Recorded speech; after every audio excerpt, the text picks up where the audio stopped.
conciencia y centrado. Lo primero que debes comprender es qué significa la conciencia. Vas andando.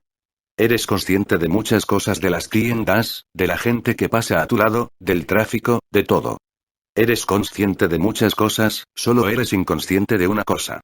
Y esa cosa eres tú. Vas andando por la calle, eres consciente de muchas cosas, y solo no eres consciente de ti mismo. A esta conciencia de uno mismo, Gurdjieff la llama recordarse a uno mismo. Dice Gurdjieff. Constantemente, estés donde estés, recuérdate a ti mismo. Hagas lo que hagas, por dentro debes seguir haciendo una cosa continuamente, ser consciente de que tú lo estás haciendo. Si estás comiendo, sé consciente de ti mismo. Si estás andando, sé consciente de ti mismo. Si estás escuchando, si estás hablando, sé consciente de ti mismo.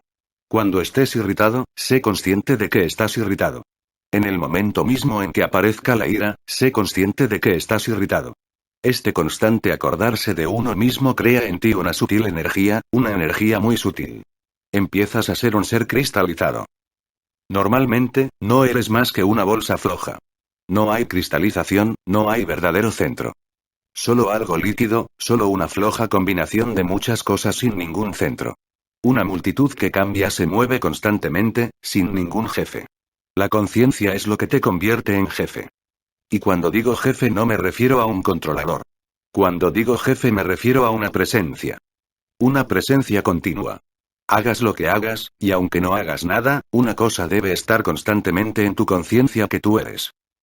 Esta simple sensación de ser uno mismo, de que uno es, crea un centro de quietud, un centro de silencio, un centro de dominio interior. Es una potencia interior. Y cuando digo una potencia interior quiero decir eso al pie de la letra. Por eso los budas hablan del fuego de la conciencia. Es un fuego. Si empiezas a hacerte consciente, empiezas a sentir en ti una nueva energía, un nuevo fuego, una nueva vida. Y gracias a esta nueva vida, nuevo poder, nueva energía, muchas cosas que te estaban dominando se disuelven. Ya no tienes que luchar con ellas. Tienes que luchar con tu ira, con tu codicia, con tu sexo, porque eres débil. En realidad, la codicia, la ira y el sexo no son los problemas. El problema es la debilidad. En cuanto empiezas a ser más fuerte por dentro, con una sensación de presencia interior, cuando sientes que eres, tus energías se van concentrando, cristalizan en un punto único y nace un yo. Recuerda, no un ego, sino un yo. El ego es una falsa sensación del yo. Sin tener ningún yo, sigues creyendo que lo tienes. Eso es el ego. El ego es un falso yo. No eres un yo, pero aún así crees que eres un yo. Malunksputra, un buscador de la verdad, acudió a Buda. Buda le preguntó: ¿qué andas buscando? Busco mi yo, ayúdame, dijo Malunksputra. Buda le pidió que prometiera hacer todo lo que se le indicara. Malunksputra se echó a llorar y dijo: ¿cómo voy a prometer nada? No soy. Todavía no soy, así que, ¿cómo puedo prometer? No sé lo que voy a ser mañana. No tengo ningún yo que pueda prometer, así que no me pidas imposibles. Lo intentaré. Eso es lo máximo que puedo decir, que lo intentaré. Pero no puedo decir que haré lo que tú me digas, porque ¿quién va a hacerlo? Lo que busco es eso que puede prometer y cumplir una promesa. Todavía no lo soy. Malunksputra, dijo Buda, te he pedido eso para oír esto. Si hubieras prometido, te habría rechazado. Si hubieras dicho: te prometo que lo haré, yo habría sabido que no eres un auténtico buscador de la verdad, porque un buscador debe saber que aún no es. De lo contrario, ¿qué sentido tendría buscar? Si ya eres, no hay necesidad. No eres. Y si uno puede sentir eso, el ego se evapora. El ego es un concepto falso de algo que no está ahí. Yo significa un centro que pueda prometer. Este centro se crea estando continuamente consciente, constantemente consciente. Sé consciente de que estás haciendo algo. De que estás sentado, de que te vas a dormir, de que te está llegando el sueño, de que estás cayendo. Intenta ser consciente en todo momento, y entonces empezarás a sentir que en tu interior nace un centro. Las cosas han empezado a cristalizar, se están centrando. Ahora todo está relacionado con un centro. No estamos centrados. A veces nos sentimos centrados, pero son momentos en los que una situación nos hace conscientes. Si de pronto se produce una situación muy peligrosa, empezarás a sentir un centro dentro de ti, porque cuando estás en peligro te vuelves consciente.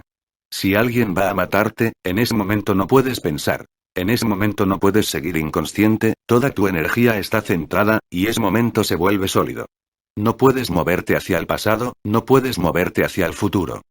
Este momento concreto se convierte en todo. Y entonces no solo eres consciente del asesino, sino que te haces consciente de ti mismo, el que va a ser asesinado.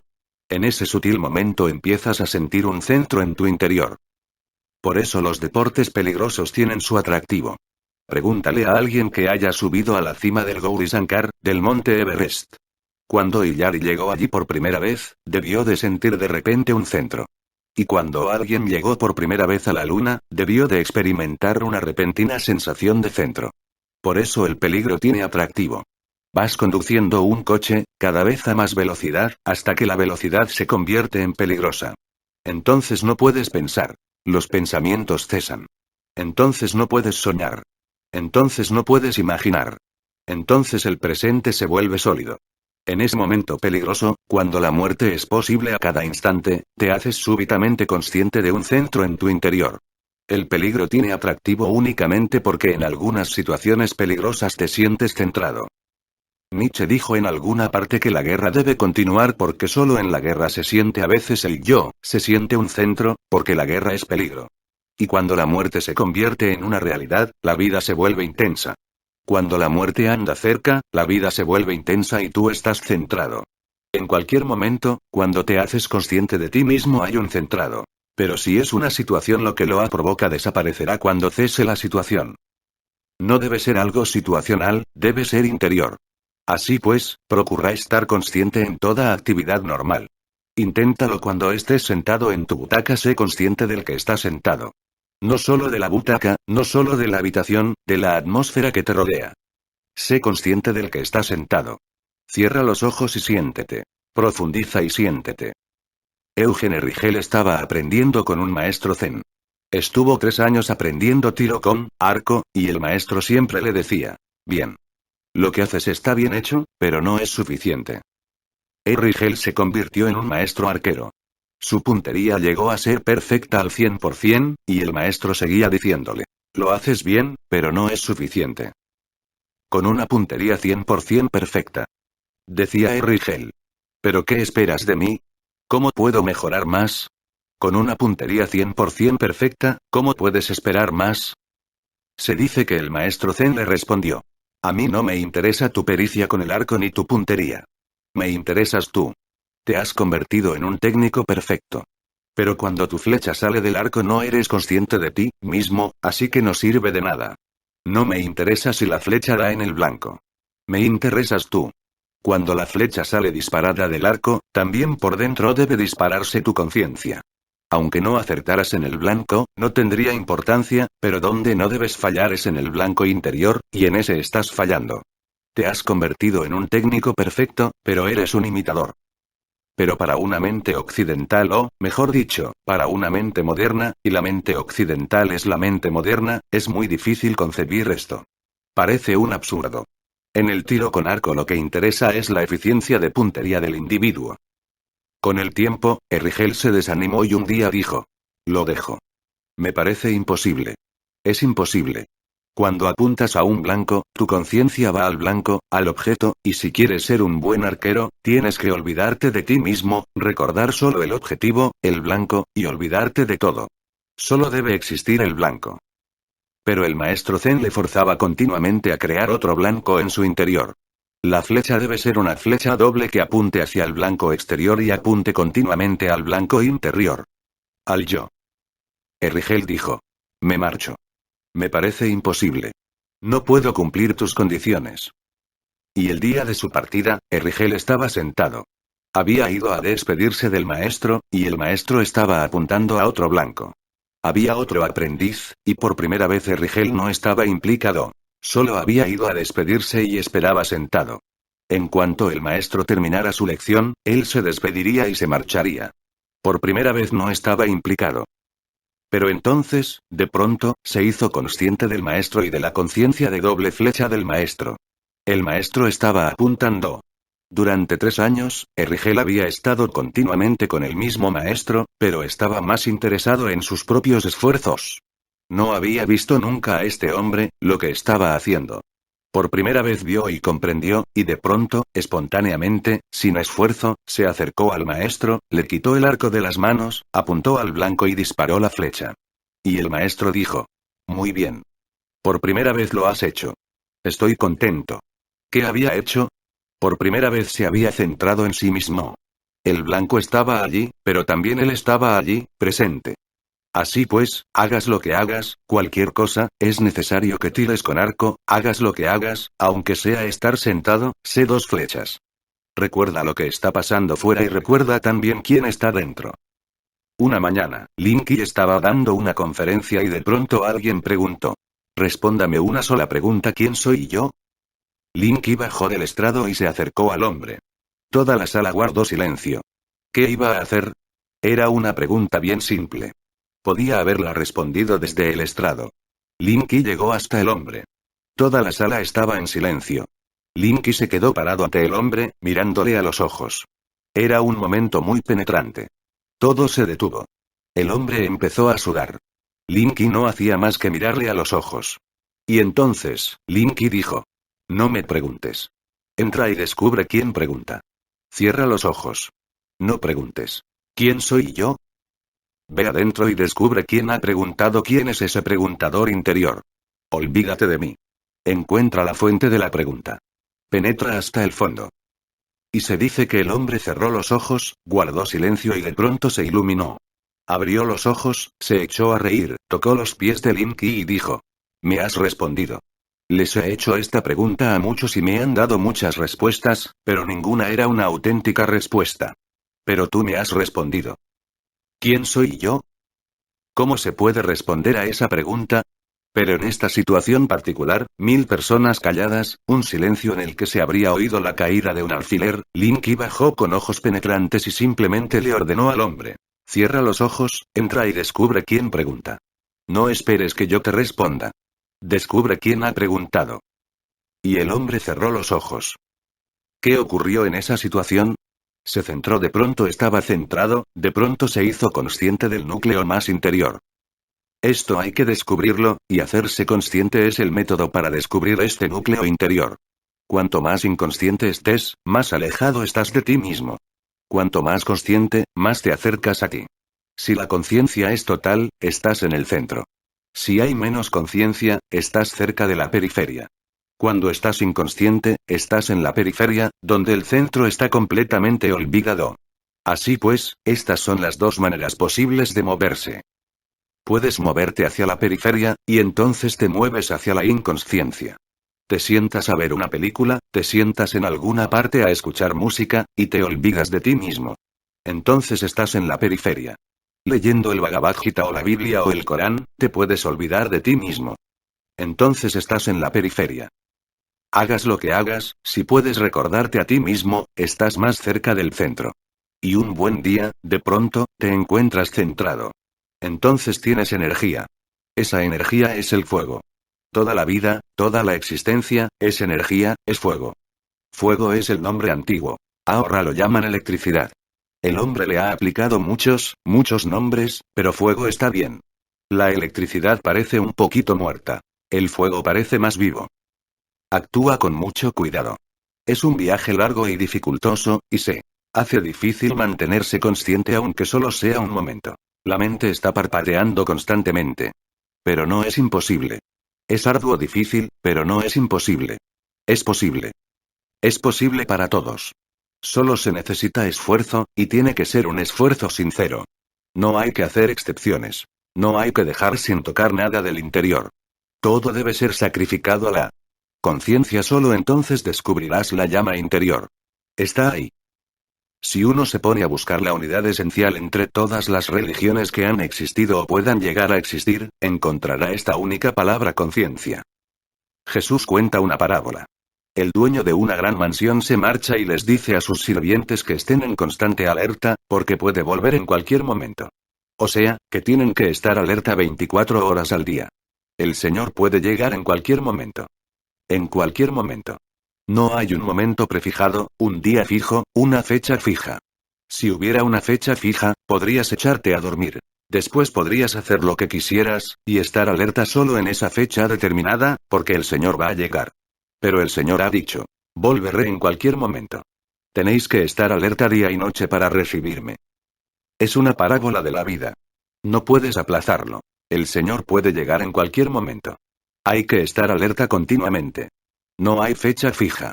No se sabe nada sobre cuándo llegará el momento. Solo se puede hacer una cosa: estar alerta y esperar. Adquirir conciencia es la técnica para centrarse, para alcanzar el fuego interior. Está ahí, oculto. Se puede encontrar. Y una vez que se encuentra, solo entonces, somos capaces de entrar en el templo. No antes, nunca antes. Pero engañarnos a nosotros mismos con símbolos. Los símbolos sirven para indicarnos realidades más profundas, pero también podemos usarlos como engaños. Podemos quemar incienso, podemos realizar cultos con cosas exteriores, y después nos sentimos satisfechos por haber hecho algo. Nos sentimos religiosos sin habernos vuelto religiosos en modo alguno. Esto es lo que está ocurriendo. En eso se ha convertido el mundo. Todo el mundo cree ser religioso solo porque está siguiendo símbolos exteriores, sin fuego interno. Esfuérzate por mucho que fracases. Estás empezando. Fracasarás una y otra vez, pero hasta los fracasos te servirán de ayuda. Cuando dejas de ser consciente, aunque haya sido un momento, sientes por primera vez lo inconsciente que estás. Vas andando por la calle y no puedes dar más que unos cuantos pasos sin volver a la inconsciencia. Una y otra vez te olvidas de ti mismo. Te pones a leer un cartel y te olvidas de ti mismo. Pasa alguien, lo miras y te olvidas de ti mismo. Tus fracasos te ayudarán. Pueden demostrarte lo inconsciente que estás. Y con el mero hecho de hacerte consciente de que estás inconsciente, has ganado una cierta conciencia. Si un loco se da cuenta de que está loco, está en camino hacia la cordura. Muchas enfermedades. Una sola recetas. Has intentado no ponerte furioso, lo has decidido un montón de veces, pero sigue ocurriendo. Has intentado no ser codicioso, pero una vez tras otra caes en la trampa. Has intentado toda clase de cosas para cambiar, pero nada parece dar resultado. Sigues siendo igual. Y aquí estoy yo diciéndote que existe una llave sencilla: la conciencia. No te lo puedes creer. ¿Cómo va a ayudarte la conciencia, la simple conciencia, cuando ninguna otra cosa ha servido de ayuda? Las llaves son siempre muy pequeñas. Las llaves no son cosas grandes.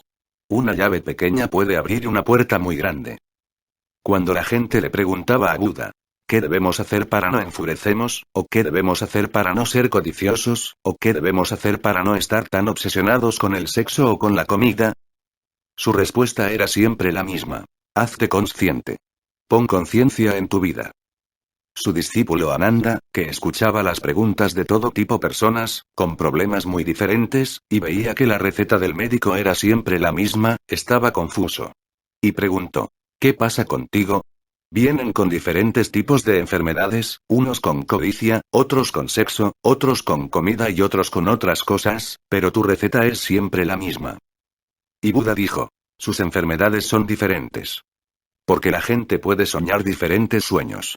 Si 2 personas se duermen, pueden tener 2000 sueños. Pero si venís a mí y me preguntáis cómo libraros de este sueño, la medicina será siempre la misma: despierta. No va a cambiar. La receta será siempre la misma. Podéis llamarlo conciencia, podéis llamarlo ser testigo, podéis llamarlo recordar, podéis llamarlo meditación. Son diferentes nombres para la misma medicina. El analista y el testigo. El método occidental consiste en pensar en un problema, encontrar las causas del problema, penetrar en la historia del problema, en el pasado del problema, llegar a las raíces del problema, hasta el principio mismo. Descondicionar la mente, o recondicionar la mente, recondicionar el cuerpo, sacar a la luz todas las huellas que han quedado en el cerebro. Ese es el método occidental. El psicoanálisis penetra en la memoria. Trabaja en ella. Va hasta tu infancia, a tu pasado. Se mueve hacia atrás. Encuentra dónde surgió un problema. A lo mejor fue hace 50 años, cuando eras un niño, y el problema surgió en tu relación con tu madre. El psicoanálisis retrocederá hasta allí. 50 años de historial es una tarea muy larga y muy lenta, y ni siquiera eso sirve de mucha ayuda, porque hay millones de problemas. No es cuestión de un solo problema. Puedes reconstruir la historia de un problema. Puedes consultar tu autobiografía y encontrar las causas. Tal vez puedas eliminar un problema, pero hay millones de problemas. Si empiezas a profundizar en cada problema, para resolver los problemas de una vida necesitarás millones de vidas. Deja que te lo repita, para resolver los problemas de una vida tendrás que nacer una y otra vez, millones de veces. Esto es casi impracticable. No se puede hacer. Y todos esos millones de vidas que dedicarás a resolver los problemas de esta vida, todas esas vidas generarán sus propios problemas. Y así una vez tras otra. Te quedarás cada vez más atascado en los problemas. Eso es absurdo. Ahora se aplica el mismo enfoque psicoanalítico al cuerpo. Existen métodos como el rolfing, la bioenergética y otros, que tratan de eliminar huellas en el cuerpo, en la musculatura. Una vez más, hay que penetrar en la historia del cuerpo. Pero hay una cosa segura acerca de ambos métodos, que funcionan según la misma pauta lógica, que el problema procede del pasado, así que de algún modo hay que manipular el pasado. La mente humana ha intentado desde siempre hacer dos cosas imposibles. Una es alterar el pasado, que es algo que no se puede hacer. El pasado ya ha ocurrido. No se puede volver a uno pasado. Cuando piensas en volver al pasado, lo más que puedes hacer es penetrar en el recuerdo. No es el auténtico pasado, es solo un recuerdo. El pasado ya no existe, así que no se puede modificarlo. Este es uno de los objetivos imposibles de la humanidad, y el hombre ha sufrido mucho por su causa. ¿Quieres rehacer el pasado? ¿Cómo vas a rehacerlo? El pasado es absoluto.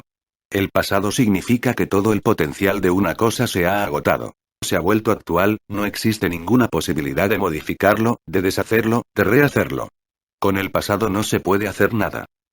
Y la segunda idea imposible que siempre ha dominado la mente humana es determinar el futuro, que es algo que tampoco se puede hacer. El futuro significa lo que aún no es. No se puede establecer.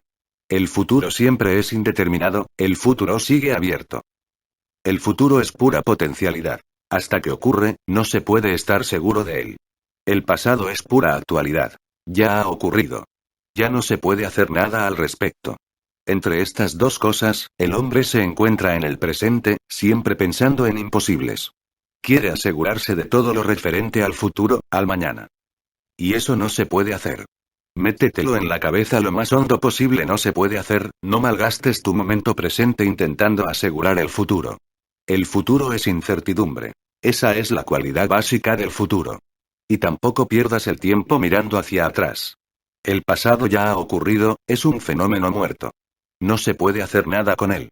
Como máximo, se puede reinterpretar, y eso es todo.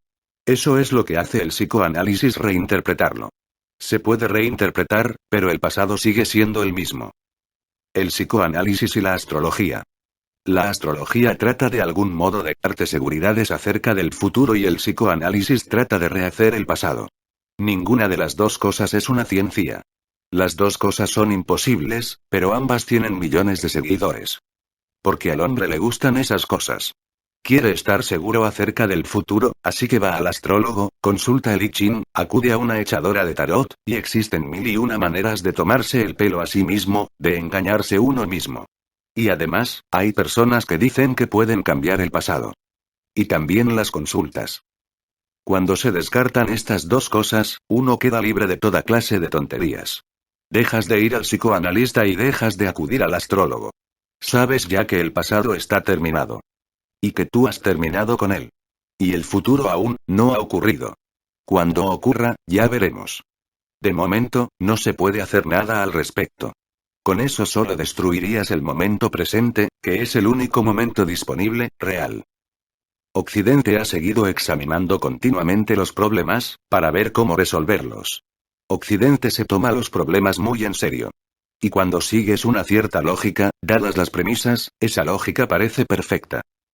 Hace poco leí una anécdota. Un gran filósofo y matemático de fama mundial viaja en un avión. Está sentado en su asiento, pensando en grandes problemas matemáticos, cuando de pronto se oye un aviso del capitán. Lo siento, va a haber un pequeño retraso. El motor número 1 se ha parado y estamos volando con solo 3 motores. Unos 10 minutos después, se oye otro aviso. Me temo que el retraso va a aumentar.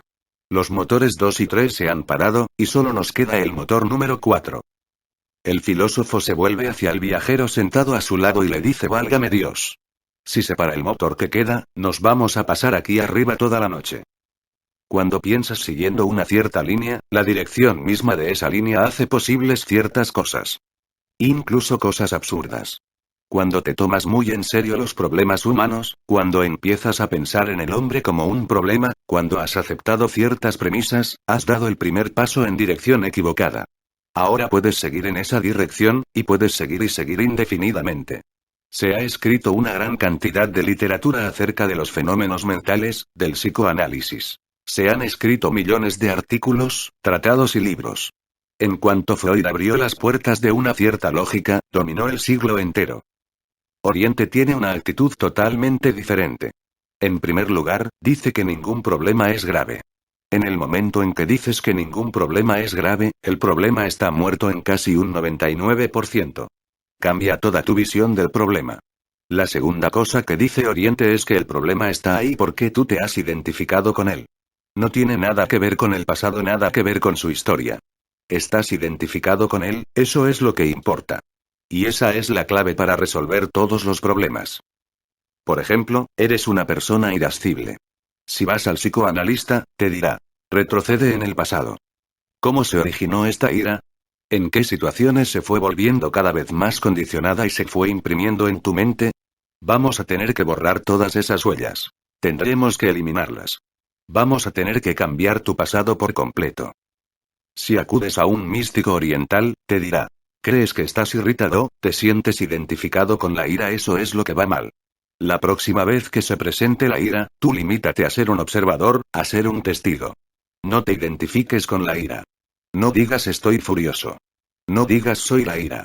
Limítate a ver lo que ocurre, como si estuviera ocurriendo en una pantalla de televisión. Mírate a ti mismo como si estuvieras mirando a otro. Eres pura conciencia. Cuando se forma a tu alrededor la nube de ira, limítate a mirarla, y mantente alerta para no identificarte con ella. Todo consiste en no identificarse con el problema. En cuanto hayas aprendido esto. Y no me hables de que tienes demasiados problemas, porque la llave, la misma llave, abre todas las cerraduras. Lo mismo vale para ira que para la codicia, que para el sexo. Vale para cualquier cosa de la que la mente sea capaz. Oriente dice que te limites a no identificarte. Recuerda. Eso es lo que quería decir Gurdjieff cuando hablaba de recordarse a sí mismo. Recuerda que eres un testigo, ten cuidado, eso es lo que dice Buda. Mantente alerta mientras pasa la nube. Puede que la nube venga del pasado, pero eso no tiene importancia. Tiene que tener algún pasado, no va a surgir de la nada. Tiene que haberse originado en una cierta secuencia de acontecimientos, pero eso es irrelevante. ¿Por qué molestarse con ello? Ahora mismo, en este momento, puedes distanciarte de ello. Puedes separarte de ello, puedes romper el puente ahora mismo. Y solo se puede romper en el ahora. Retroceder al pasado no sirve de nada. Hace 30 años, surgió la ira y tú te identificaste con ella aquel día. Ahora no te puedes desidentificar de aquel pasado. Ya no está aquí. Pero sí que te puedes desidentificar en este momento, en este preciso momento.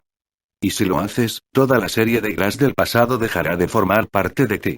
Ya no tendrás que retroceder y deshacer algo que hicieron tus padres y la sociedad y los sacerdotes y la iglesia. Eso sería una pura pérdida de precioso tiempo presente.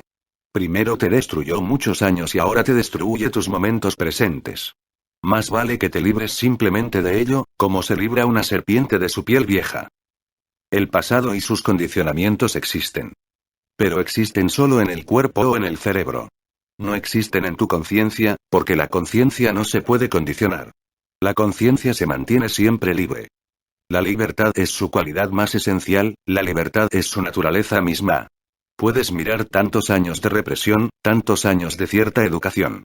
En este momento en el que estás mirándolo, esta conciencia ya no se identifica. De no ser así, ¿quién iba a ser consciente? Si verdaderamente hubieras estado reprimido, ¿quién sería consciente? No existiría ninguna posibilidad de hacerse consciente. Si puedes decir, 21 años en un sistema educativo loco, una cosa es segura, todavía no estás loco. El sistema ha fallado. No funcionó. Jayananda, no estás loco, por eso puedes ver que el sistema entero está loco. Un loco no puede darse cuenta de que está loco. Solo una persona cuerda puede ver que esto es una locura. Para ver que la locura es locura, se necesita cordura. Esos 21 años de sistema loco han fracasado. Todo ese condicionamiento represivo ha fracasado. En realidad, no puede dar resultado. Solo funciona en la medida en que tú te identifiques con él. En cualquier momento puedes distanciarte. Está ahí, no te digo que no esté ahí, pero ya no forma parte de tu conciencia. Esta es la belleza de la conciencia. La conciencia puede librarse de cualquier cosa. No tiene barreras, no tiene límites. Un momento antes eras inglés y entendías toda la estupidez del nacionalismo, y un momento después ya no eres inglés. No estoy diciendo que tu piel cambie y deje de ser blanca. Seguirá siendo blanca, pero tú ya no te identificas con la blancura. Ya no estás en contra del negro. ¿Ves que es una estupidez? No digo que solo por ver que ya no eres inglés te olvides del idioma inglés. No, todavía seguirá estando en tu memoria, pero tu conciencia ha escapado de eso, tu conciencia está en lo alto de una colina mirando el valle desde arriba. Ahora el inglés está muerto en el valle y tú estás en lo alto de la colina, muy lejos, distanciado, intacto. Toda la metodología oriental se puede reducir a dos palabras: ser testigo. Y toda la metodología occidental se puede reducir a una cosa: analizar. Cuando analizas, das vueltas y más vueltas. Cuando simplemente te sales del círculo. El análisis es un círculo vicioso. Si te metes de verdad en el análisis, te encontrarás desconcertado. ¿Cómo es posible? Si, por ejemplo, intentas retroceder al pasado, ¿dónde terminarás? ¿Dónde exactamente? Si retrocedes al pasado, ¿dónde comenzó tu sexualidad? ¿Cuándo tenías 14 años? ¿Y acaso entonces surgió de la nada? Debió haberse estado preparando en el cuerpo, ¿no? Entonces, ¿cuándo? ¿Cuándo naciste? ¿Pero acaso no se estuvo preparando antes, cuando estabas en el seno de tu madre? Entonces, ¿cuándo? ¿En el momento en que fuiste concebido? Pero antes de eso, la mitad de tu sexualidad estaba madura en el óvulo de tu madre y la otra mitad de tu sexualidad estaba madurando en el espermatozoide de tu padre. Si seguimos así, ¿dónde terminarás? Tendrás que remontarte a Adán y Eva. Y ni siquiera ahí termina la cosa. Tendrás que remontarte hasta Dios Padre. ¿Por qué si no, creó a Adán? El análisis siempre se queda a medias, y por eso el análisis nunca ayuda de verdad a nadie. No puede ayudar. Te deja un poco más adaptado a la realidad, eso es todo. Es una especie de ajuste. Te ayuda a adquirir un poquito de comprensión de tus problemas, de su génesis, de cómo surgieron. Y esa pequeña comprensión intelectual te ayuda a adaptarte mejor a la sociedad, pero sigues siendo la misma persona. Por ese camino no hay transformación, por ese camino no hay cambio radical. Ser testigo es una revolución. Es un cambio radical desde las raíces mismas. Trae a la existencia un ser humano totalmente nuevo, porque deja tu conciencia libre de todos los condicionamientos. Los condicionamientos están ahí, en el cuerpo y en la mente, pero la conciencia se mantiene sin condicionar. Es pura, siempre pura. Es virgen. Su virginidad no se puede violar. El enfoque oriental consiste en hacerte consciente de esta conciencia virgen, de esta pureza, de esta inocencia. Oriente hace hincapié en el cielo y Occidente hace hincapié en las nubes. Las nubes tienen una génesis. Si quieres averiguar de dónde proceden, tendrás que ir al océano, después a los rayos de sol y la evaporación del agua, y la formación de nubes.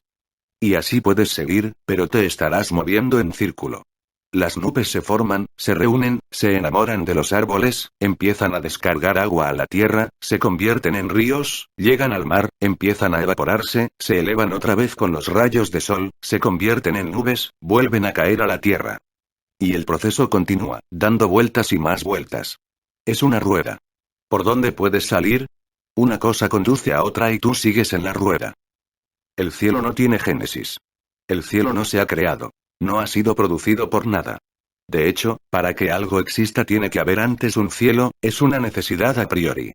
Tiene que existir antes de que exista cualquier otra cosa. Si le preguntáis a un teólogo cristiano, os dirá: Dios creó el mundo.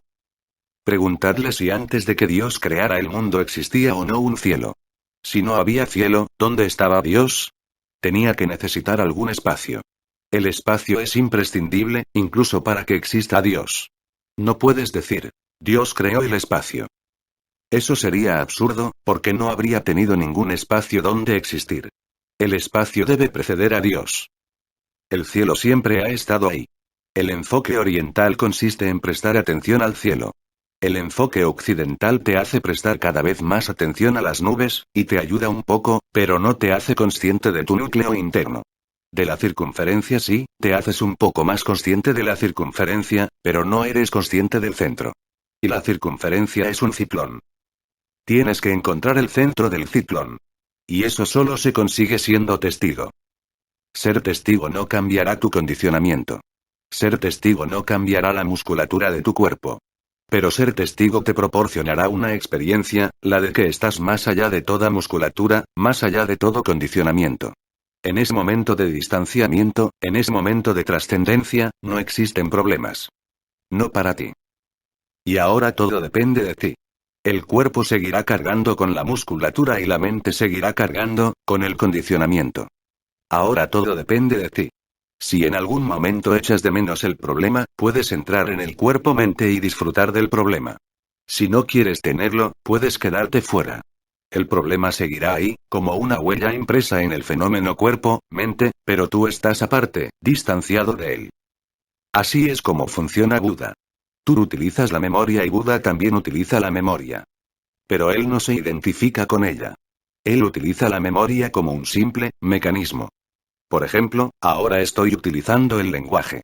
Cuando tengo que utilizar el lenguaje, utilizo la mente con todo lo que lleva impreso, pero como un continuo. Yo no soy la mente. La conciencia está presente. Yo sigo siendo el que manda, la mente sigue siendo un sirviente. Cuando se llama a la mente, ella acude. Se la utiliza para lo que sirve, pero no se la deja dominar.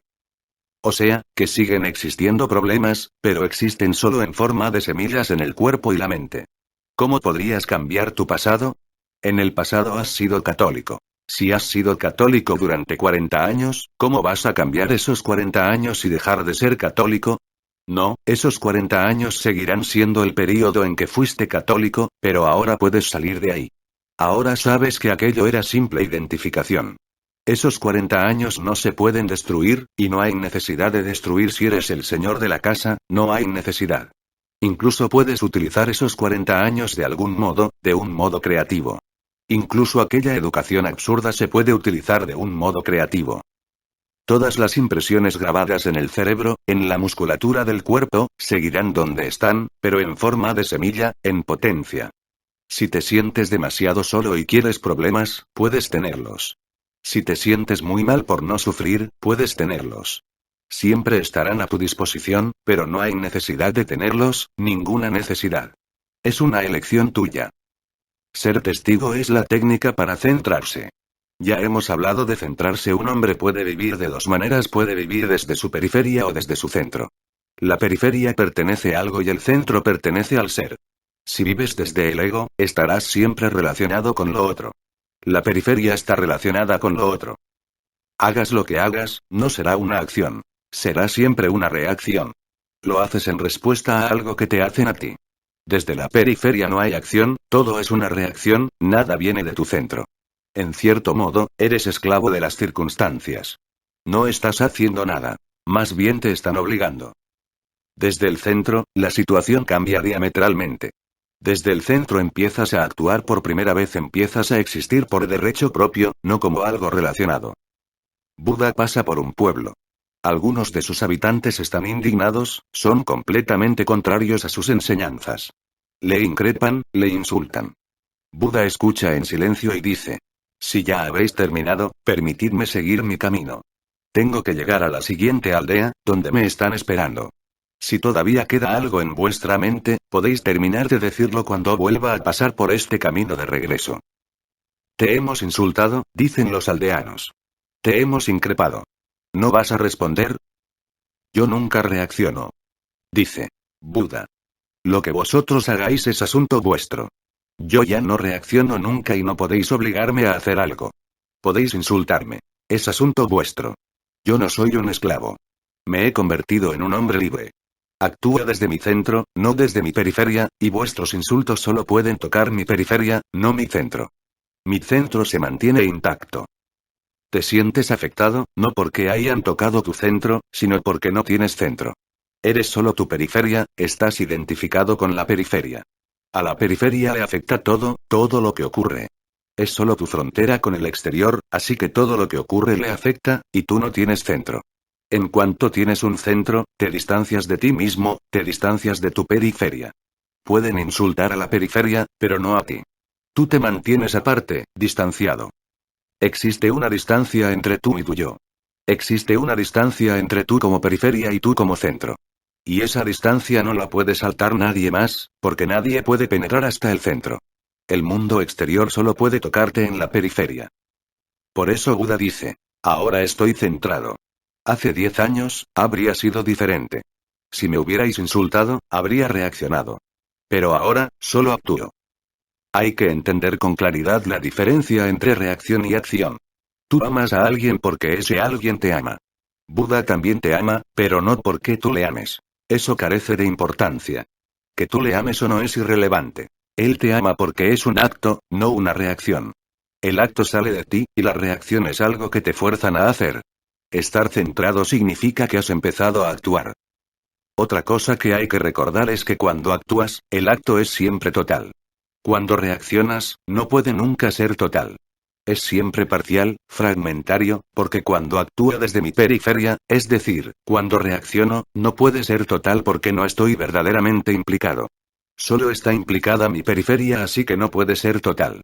Así pues, si amas desde tu periferia, tu amor nunca podrá ser total, será siempre parcial.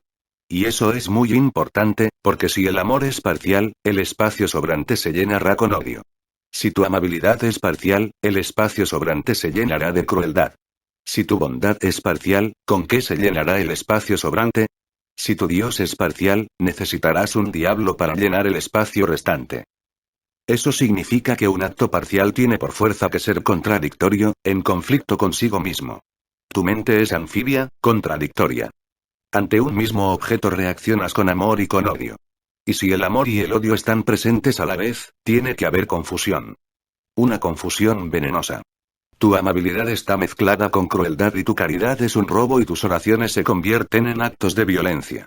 Aunque intentes ser un santo en tu periferia, tu santidad estará manchada de pecado. En la periferia, todo resulta contradictorio. Solo cuando actúas desde el centro tus acciones son totales. Y cuando un acto es total, posee una belleza propia. Cuando el acto es total, se vive momento a momento. Cuando el acto es total, no cargas con el recuerdo. No es necesario. Cuando el acto es parcial, es una cosa inconclusa. Supón que comes algo. Si comes de un modo parcial, cuando hayas acabado la verdadera comida seguirás comiendo en tu mente. El acto ha quedado inconcluso. Solo una cosa total puede tener un principio y un final. Una cosa parcial es solo una serie continua sin principio ni final. Estás en tu casa, y te has traído a casa tu tienda y el mercado. Estás en tu tienda y te has llevado allí tu casa y tus asuntos domésticos. Nunca estás, no puedes estar, de un modo total en un único momento. Estás cargando con muchas cosas de manera continua. Este es el peso. El tenso peso de la mente sobre el corazón. Un acto total tiene un principio y un final. Es atómico. No es una serie. Está ahí y después deja de estar. A partir de ahí, estás en completa libertad de moverte hacia lo desconocido. De otro modo, uno va siguiendo los surcos, la mente sigue los surcos trazados, te mueves siempre del mismo modo circular, en un círculo vicioso. Como el pasado nunca queda terminado, se mete en el presente, sigue adelante y penetra en el futuro. Así pues, en realidad, una mente parcial, una mente periférica, carga con el peso del pasado. Y el pasado es una cosa muy grande. Aunque no tengas en cuenta las vidas anteriores, aún así el pasado es una cosa muy grande. 50 años de experiencias, bonitas y feas, pero sin terminar, todo sin concluir, y tú sigues cargando con un pasado de 50 años que está muerto. Ese pasado muerto cae sobre un único momento del presente. Por fuerza ha de matarlo. Así no puedes vivir, es imposible. Con ese pasado a cuestas no puedes vivir. Cada momento concreto es tan fresco y tan delicado que todo ese peso muerto lo matará, lo está matando. Tu pasado está matando tu presente, y cuando el presente está muerto pasa a formar parte de la carga. Cuando está vivo, no forma parte de ti. Cuando está muerto, cuando lo mata el peso del pasado muerto, entonces es tuyo, forma parte de ti. Esta es la situación. En el momento en que empiezas a actuar desde el centro, cada acto es total, atómico. Está ahí y después ya no está. Quedas completamente libre de él. Y entonces puedes moverte sin cargas, sin llevar peso. Y solo entonces puedes vivir en el nuevo momento que está siempre ahí, llegando a él en plena vida. Pero solo puedes llegar en plena forma si no vas cargando con un pasado. Y si el pasado está inconcluso, tendrás que cargar con él. La mente tiene tendencia a concluirlo todo. Si algo está sin terminar, habrá que cargar con ello. Si algo ha quedado inconcluso durante el día, soñarás con ello durante la noche, porque la mente tiene tendencia a concluirlo todo. En el momento en que queda terminado, la mente se libra de la carga. Si no está terminado, la mente volverá a ello una y otra vez. Hagas lo que hagas, amor, sexo, amistad, todo queda inacabado. Y no puedes conseguir que sea total si te quedas en la periferia. ¿Cómo centrarse en uno mismo? ¿Cómo logra uno centrarse para no seguir en la periferia? La técnica consiste en ser testigo. La palabra testigo es una palabra muy importante. Existen cientos de técnicas para centrarse, pero hacerse testigo es una parte necesaria, una parte básica, de todas las técnicas.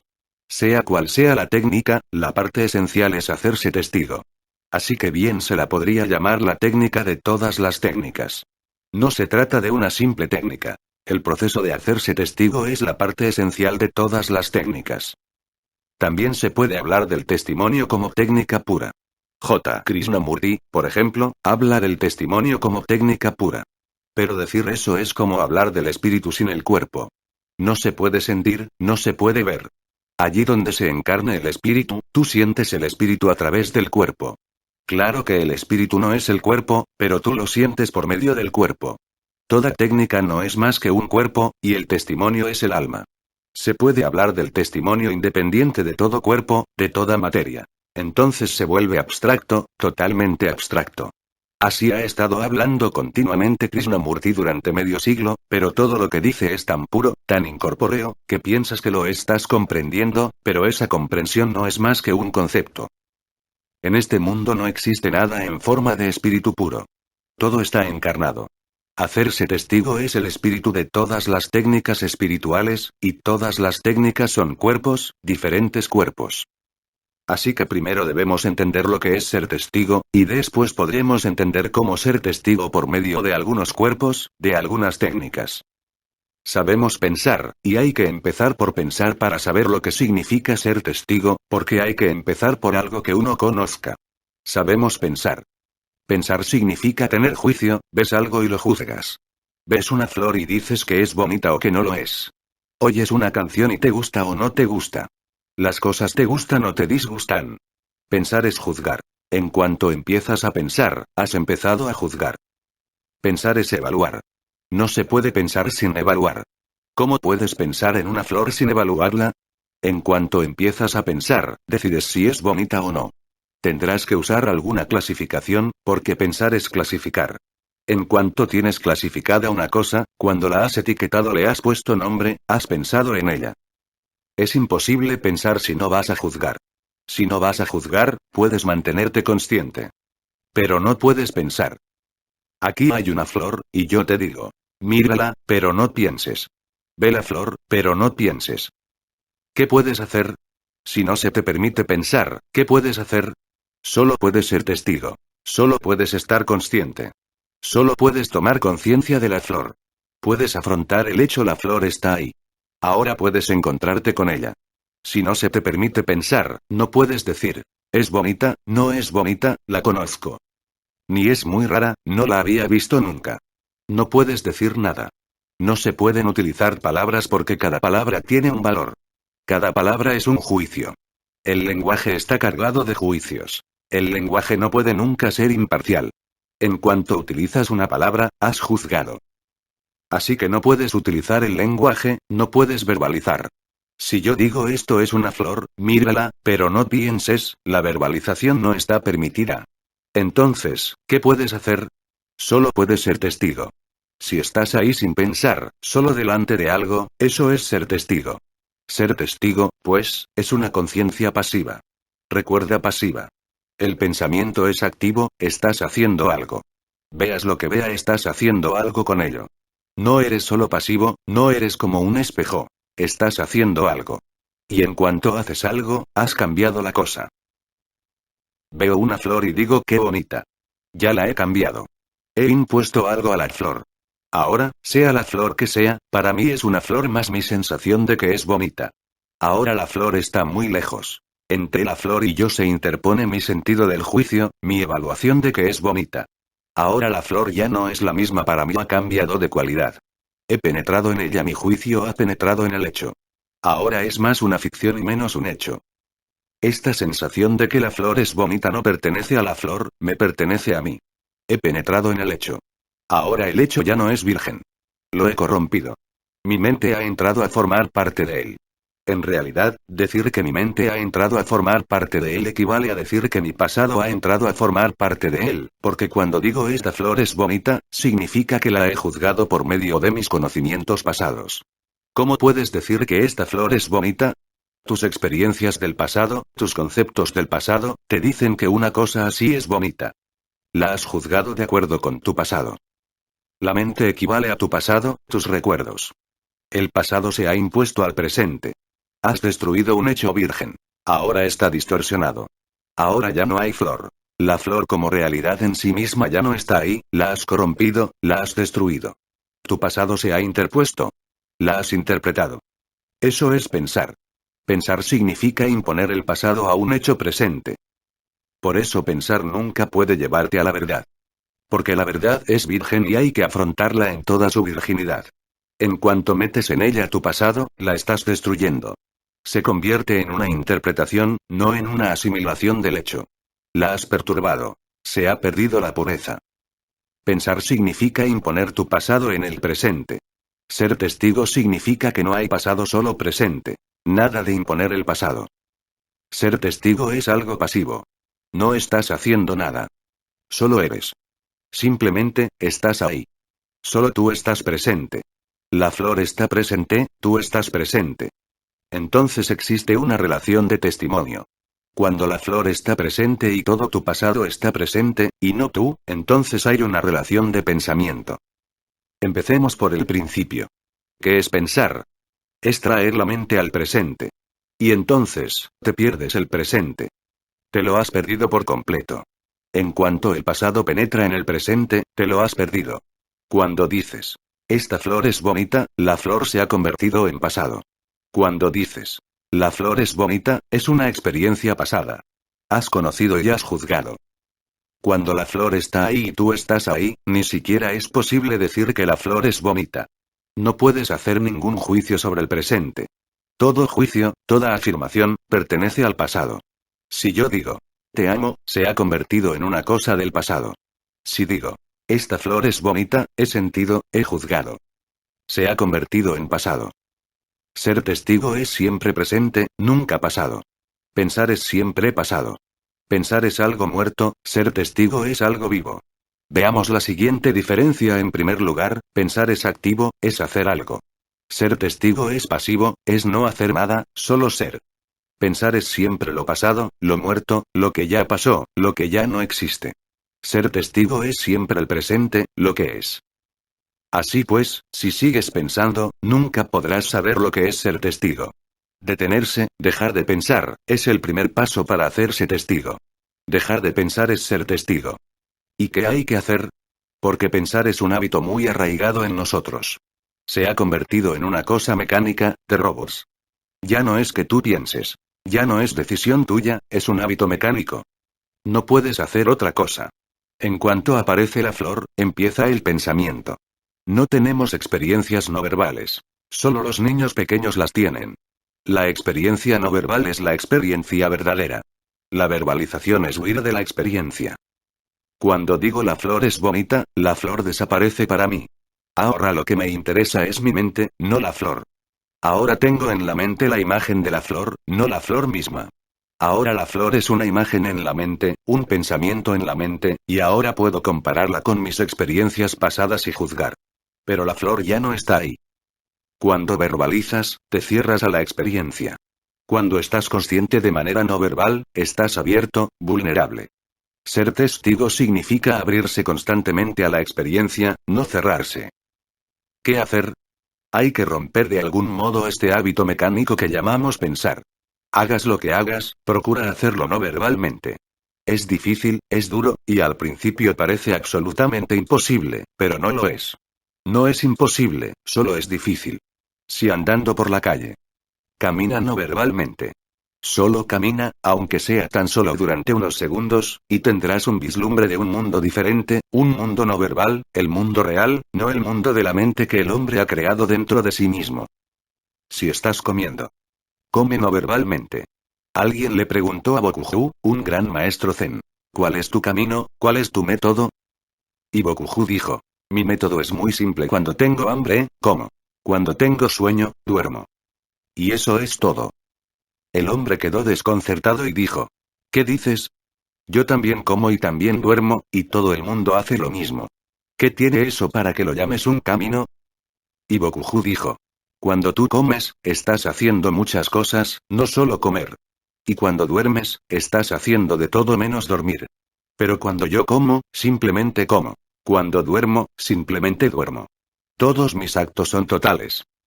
Todos los actos se vuelven totales cuando dejas de ser verbal. Así que intenta comer sin ninguna verbalización en la mente, sin ningún pensamiento en la mente.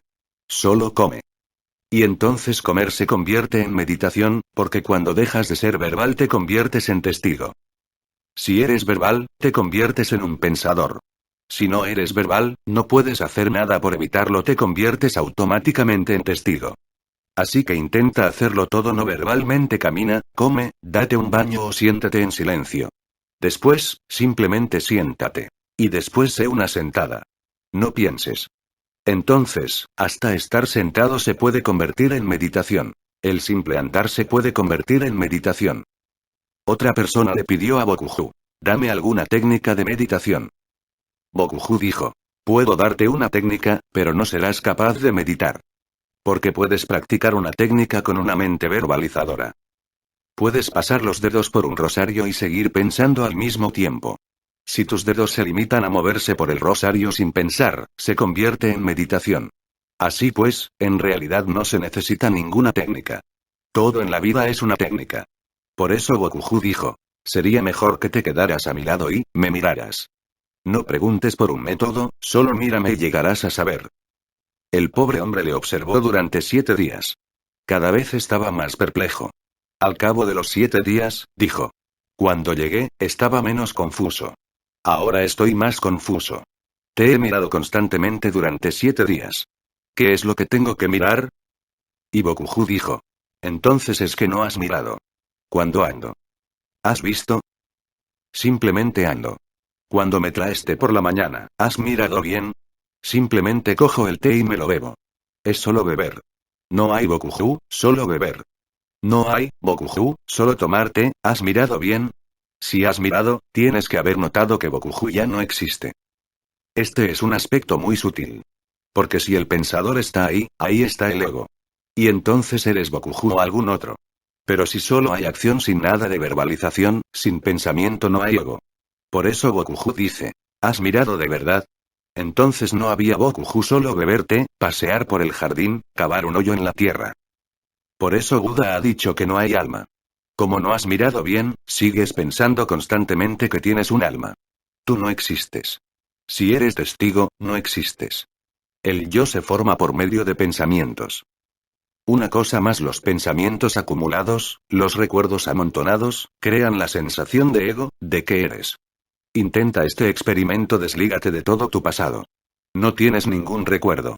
No sabes quiénes son tus padres, no sabes a quién perteneces, a qué país, a qué religión, a qué raza. No sabes dónde te educaron, ni si recibiste educación o no. Corta con todo tu pasado. Y recuerda quién eres. No puedes recordar quién eres. Evidentemente. Eres. Eres, pero ¿quién? En ese momento no puedes sentir un yo. El ego no es más que pasado acumulado. El ego es tu pensamiento condensado, cristalizado.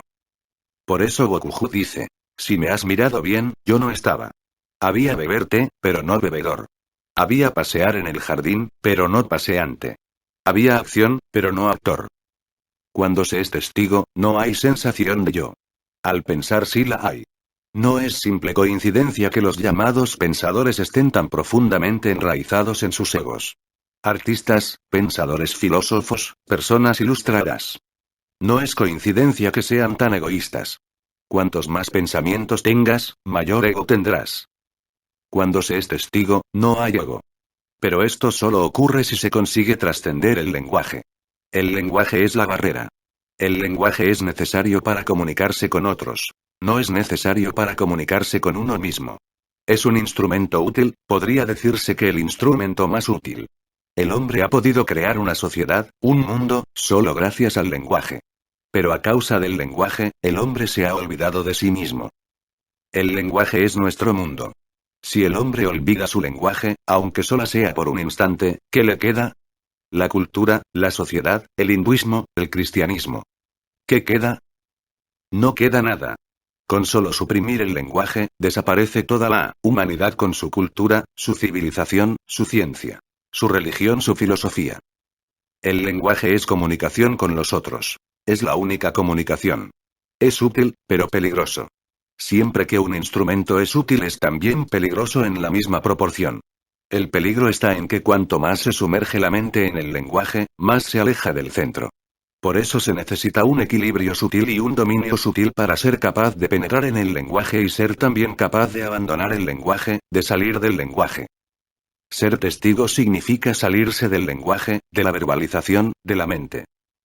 Ser testigo significa un estado sin mente, sin pensamiento. Inténtalo. Será un esfuerzo largo, y no hay nada garantizado.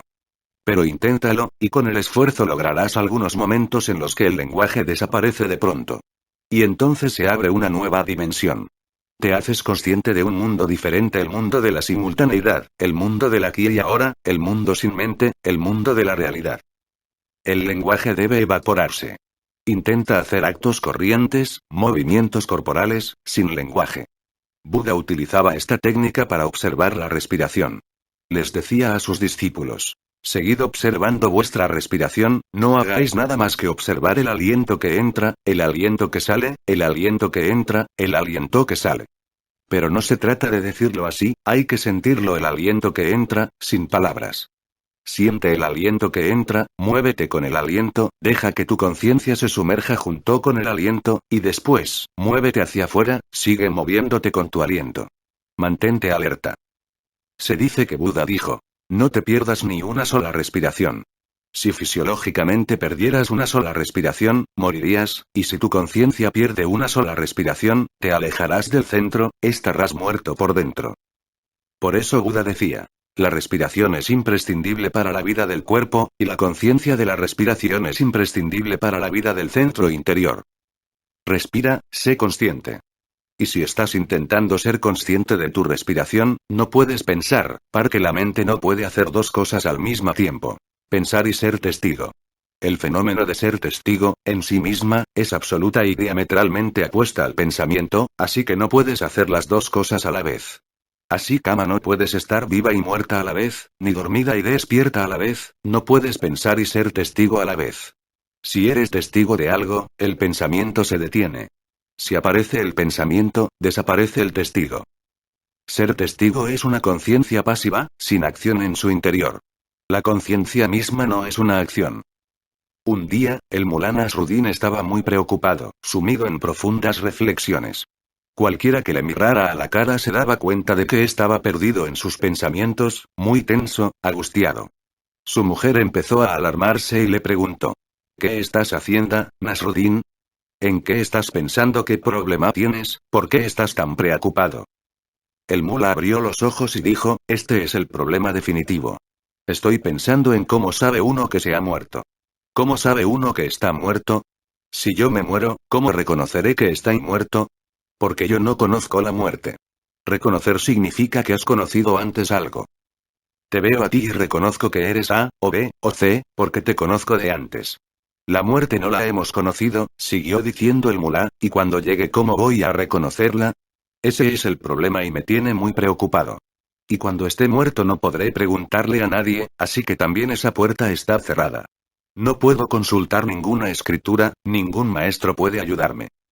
La mujer se echó a reír y dijo: te preocupas sin necesidad. Cuando llega a la muerte, uno lo sabe al instante. Cuando te llegue la muerte, lo sabrás porque te pondrás frío, frío como el hielo. El mulá se sintió aliviado. Ya tenía una señal, una clave. 2 o 3 meses después, Nasruddin estaba cortando leña en el bosque. Era una mañana de invierno y todo estaba muy frío. De pronto se acordó y sintió que sus manos estaban frías. Se dijo: vaya. Se acerca la muerte y estoy lejos de casa que no vaya a poder avisar a nadie. ¿Qué hago ahora? Se me olvidó preguntarle eso a mi mujer. Me dijo cómo me iba a sentir, pero ¿qué debe hacer uno cuando se le acerca la muerte? Por aquí no hay nadie, y todo está igual de frío. Entonces recordó que había visto a muchas personas muertas y pensó: lo mejor será echarme. Era lo único que había visto hacer a los muertos, así que se tumbó en el suelo. Como es natural, cada vez iba estando más y más frío, sentía la muerte encima de él. Su burro estaba descansando a un lado, bajo un árbol. Llegaron 2 lobos y, creyendo que el mulá estaba muerto, atacaron al burro. El mulá abrió los ojos, lo vio y pensó: los muertos no pueden hacer nada. Si estuviera vivo, lobos, no os habríais podido tomar esas libertades con mi burro. Pero ahora no puedo hacer nada. No se sabe de ningún muerto que haya hecho algo. Solo puedo ser testigo. Si mueres para tu pasado, si quedas totalmente muerto para él, entonces solo puedes ser testigo. ¿Qué otra cosa podrías hacer? Ser testigo significa morir para tu pasado, tus recuerdos, tus pensamientos, todo. Entonces, en el momento presente, ¿qué puedes hacer? Solo puedes ser testigo. No es posible emitir ningún juicio. Solo se puede juzgar con respecto a experiencias pasadas. No es posible ninguna evaluación, solo se puede evaluar con referencia a evaluaciones pasadas. No es posible pensar, solo se puede pensar si el pasado está ahí y lo traes al presente. Así pues, ¿qué puedes hacer? Puedes ser testigo. En la antigua literatura sánscrita, al maestro se le define como la muerte Acharya Mrityu. En el Katha Upanishad, Nachiketa es enviado a Yama, el dios de la muerte, para aprender de él. Y cuando, Yama, el dios de la muerte, le ofrece a Nachiketa multitud de tentaciones: toma esto, toma el reino, toma toda esta riqueza, todos estos caballos, todos estos elefantes, esto y lo otro, una larga lista de cosas, Nachiketa dice: he venido a aprender lo que es la muerte, porque si no sé qué es la muerte, no podré saber qué es la vida. En la antigüedad se consideraba que un maestro era una persona capaz de convertirse en la muerte para el discípulo, una persona que te puede ayudar a morir para que puedas renacer. Nicodemo le preguntó a Jesús: ¿cómo puedo alcanzar el reino de Dios? Jesús respondió: nada se puede alcanzar si no mueres antes. Nada se puede alcanzar si no renaces. Y este renacer no es un suceso aislado, es un proceso continuo. Uno tiene que renacer en cada momento. No es que renazcas de una vez y ya está, asunto concluido. La vida es un nacimiento continuo, y la muerte también es continua. Hay que morir una vez porque no has vivido en absoluto. Si estás vivo, tienes que morir en cada momento. Morir en cada momento para el pasado, como quiera que haya sido, un paraíso o un infierno. Sea como sea, muere para todo ello, y renace nuevo y joven para el momento presente. Y ahora sé testigo. Y solo puedes ser testigo si eres nuevo.